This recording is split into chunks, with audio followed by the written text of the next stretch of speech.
Hi, welcome to my workshop. I've been thinking a lot about expectations lately. As you can see, I have a very small workshop and it is very full of stuff. And because of that, everything has a place and everything needs to be in its place. So I have this tool that I lost and I found it now. I keep it here in this cupboard, right here. This is the tool. That's its home. I couldn't find this thing for months. I looked everywhere. I looked, of course, where it belongs, wasn't there. I looked where I used it last, wasn't there. I even looked where I used to store this thing, could not find it.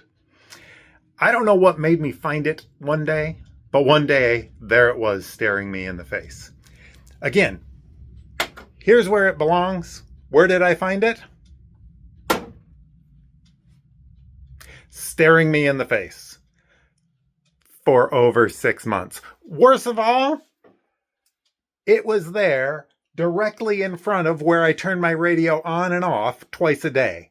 So for over 6 months, this thing mocked me, functionally invisible. And why?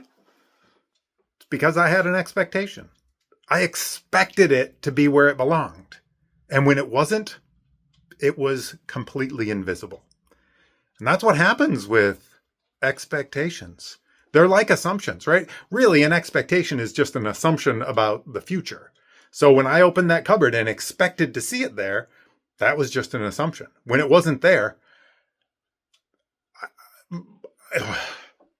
you can tell. It blows my mind. Sometimes expectations are really useful, and sometimes they hold us back.